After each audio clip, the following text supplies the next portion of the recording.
in a remote village of American. The night was wrapped in thick fog. It was exactly 12 o'clock at midnight. The entire village was asleep, buried in silence, except for one person, Rashed.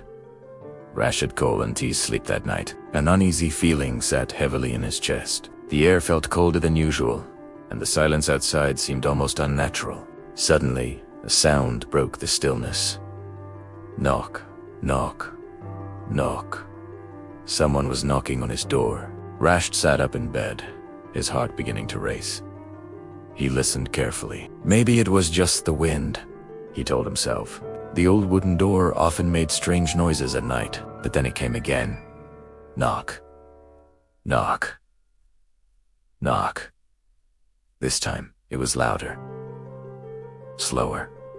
More deliberate. Fear crawled up his spine. With trembling hands, he got out of bed and slowly walked toward the door.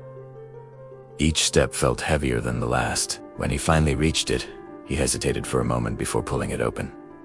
No one was there. The yard outside was empty, swallowed by a thick white fog. Not a single movement, not even the sound of insects. Just silence. Feeling foolish, Rash stepped back inside and closed the door. The moment the latch clicked shut, he felt something cold brush against his ear. A breath. Cold. Slow. And then a whisper. "Thank you for opening the door." Rashid's entire body froze. His blood ran cold. Very slowly, he turned around. In the middle of his room stood a woman dressed in a white sari. Her long black hair covered parts of her face, but what he could see made his stomach twist in terror. She had no eyes, where her eyes should have been.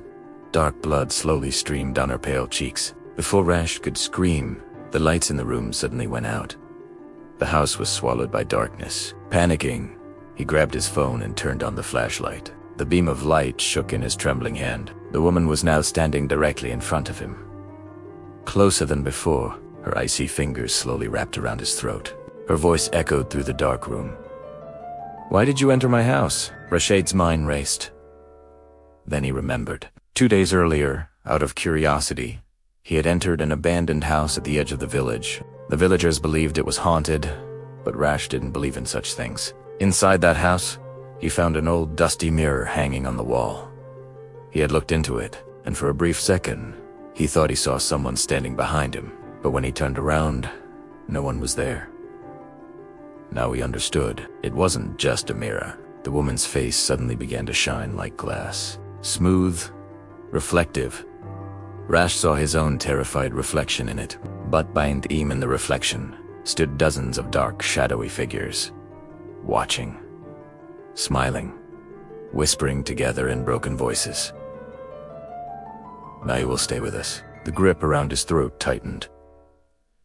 And then everything went silent. The next morning, villagers noticed Rashid's door standing wide open. They called his name, but there was no response. His house was completely empty. Rash had vanished. There were no signs of struggle. No blood. No body. Only one sentence written on the wall in dark, smeared letters. "Never open the door at midnight." And from that night on, whenever the clock strikes 12 in that village, some people still hear it. Knock. Knock. Knock.